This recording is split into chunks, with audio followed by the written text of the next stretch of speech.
trying to help musicians on all instruments apply old, centuries-old applications of devices on how to compose and improvise music.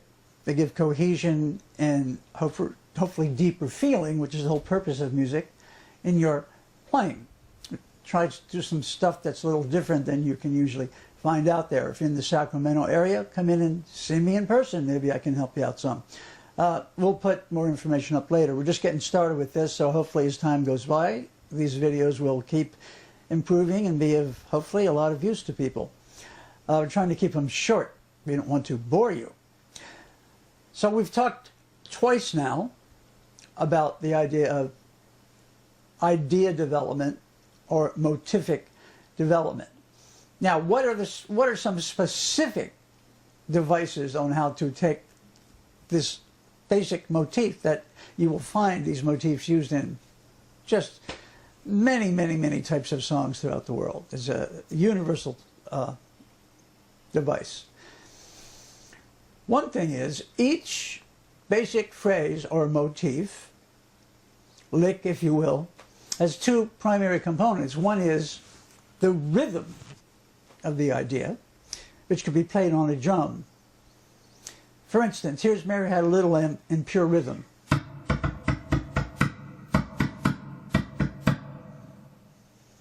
You may or may not recognize the song just from me doing that. And the other thing, of course, is the actual pitches of the song.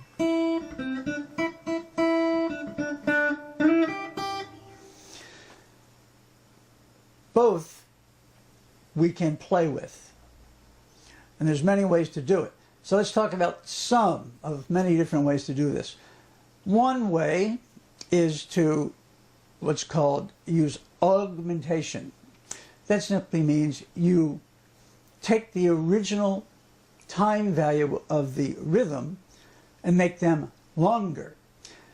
So something like Mary Had a Little Lamb, that's the most exciting example. But let's just stick with that and then we'll do something more interesting. Here's what I mean by that. Here's the original.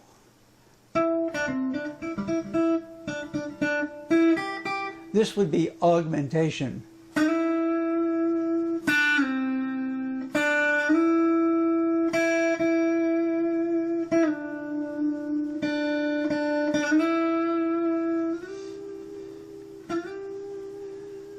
We're lengthening the time value. The opposite of that is called diminution, in which you are shortening the value. So that would be diminution. Let's come up with a different melody here. Smoke Gets in Your Eyes. That's an old standard by Jerome Kern. Let's see if I can remember how that goes. They asked me how I knew. Very interesting intervals in that song. You should check it out. So, key of C, I'm on the one chord. So it's like, they asked me how I knew. So the original has C going to C diminished seventh, or E flat diminished seventh to D minor seventh. But the intervals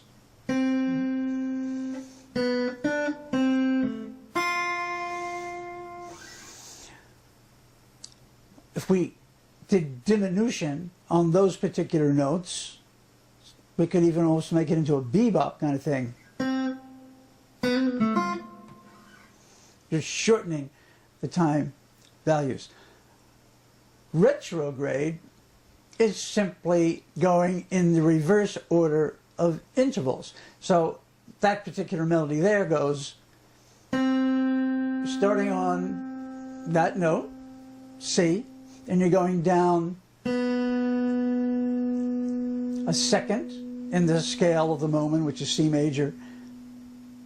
Then you go up a minor third to D, back to C, which is a second, down a third, and up a sixth.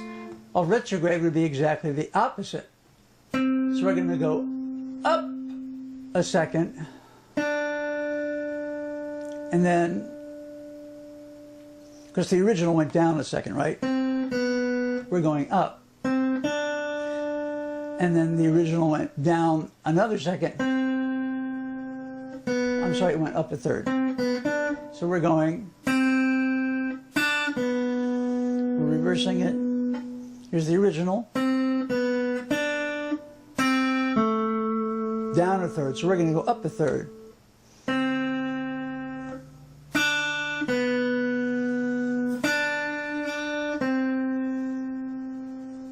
And down a 6 would give us E. So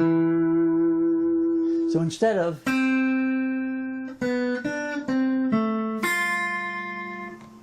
retrograde would be the reverse intervals. Let's see if I can remember them.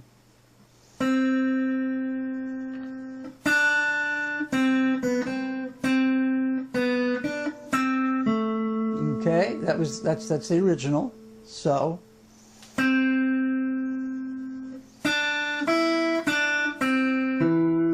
there we go. Here's the original and the retrograde.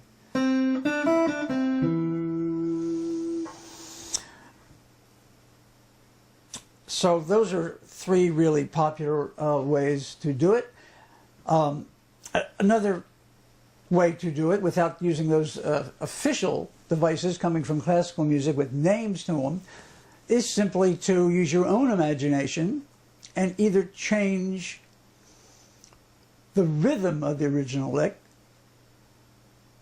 or the notes of the original lick and keep the rhythm. For instance, here is a classic blues lick. All you guitar players out there are going to know this one if you're doing any lead work at all in the rock blues field. Do it in the key of A. How many times have you heard this?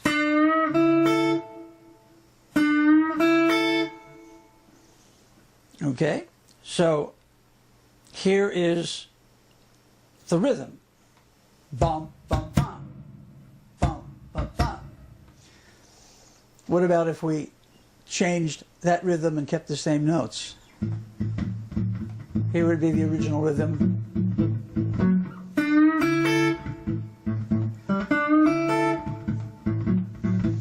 Okay, let's change the rhythm.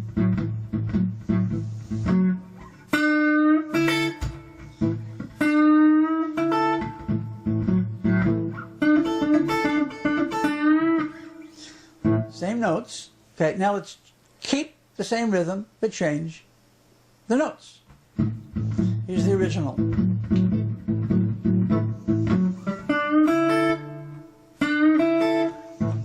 Okay, we're going to keep the same rhythm.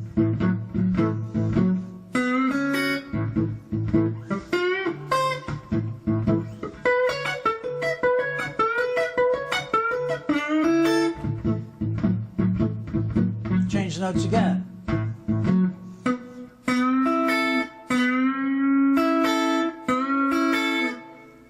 I'm sure all you out there have heard that, you blues guys and country guys.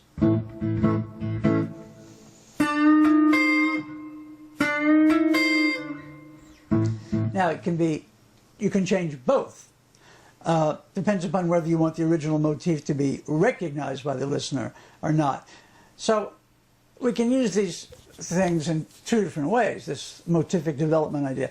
One way is just a springboard to get your imagination going, because infinite choice is harder than having something to start with, which then you change a little at a time until you've come up with a whole bunch of new things.